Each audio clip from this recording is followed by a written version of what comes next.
Selamat bertemu lagi saudara sekalian di video tutorial SPSS AMOS 22.0.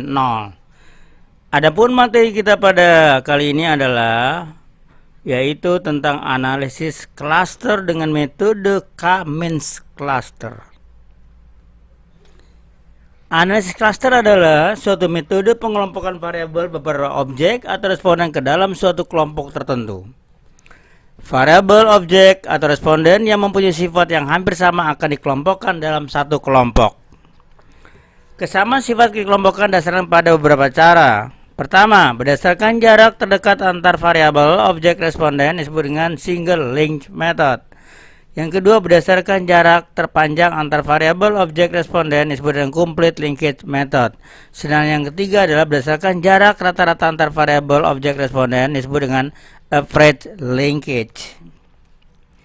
Kita langsung saja ke kasus yang akan kita praktekkan di dalam mengolah data dengan metode analisis cluster dengan metode yaitu K-means.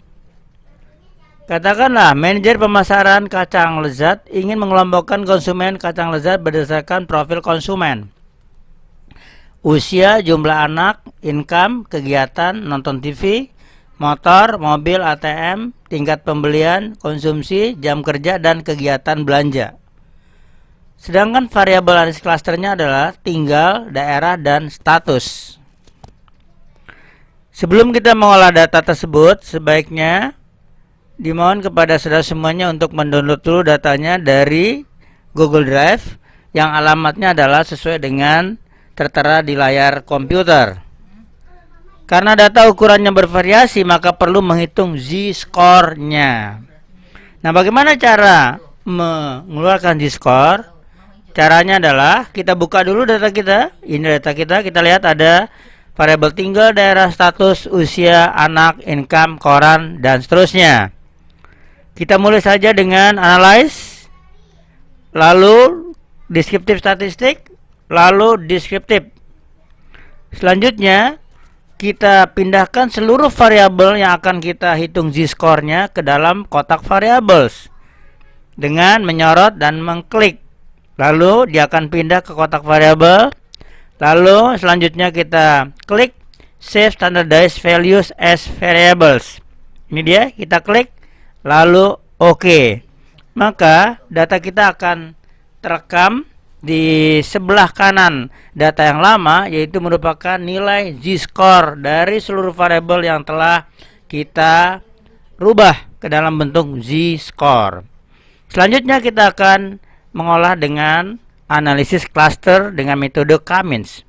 Caranya adalah analyze, setelah itu classify, klik, lalu K-means cluster, klik. Ya, sekali lagi analyze, classify, K-means cluster, diklik. Lalu seperti biasa kita masukkan seluruh variabel yang akan kita olah ke dalam kotak variabel, dan sedangkan casesnya adalah merupakan yaitu kelompok yang akan kita bagi. Ya, ini adalah data kita. Katakanlah kita kelompokkan berdasarkan tempat tinggal, lalu status dan usia. Selanjutnya number of cluster kita pilih 3. Dalam latihan ini kita pilih 3. Lalu OK. Lalu kita save. Kita pilih cluster membership dan distance from cluster center, lalu continue, lalu OK. Continue, OK. Selanjutnya di dalam option ya kita pilih option. Kita pilih initial cluster center, lalu continue. Lalu pilih ANOVA table, continue, lalu continue lagi, dan akhirnya OK. Setelah OK, kita lihat hasilnya akan keluar di layar komputer kita.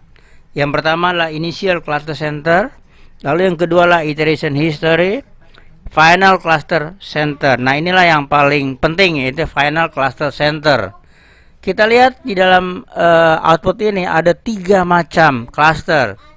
Ada 3 cluster ada 2 klaster dan klaster 1. Ya, kita lihat. Klaster pertama, usia di atas rata-rata. Jumlah anak di atas rata-rata, income di atas rata-rata, kegiatan di atas rata-rata.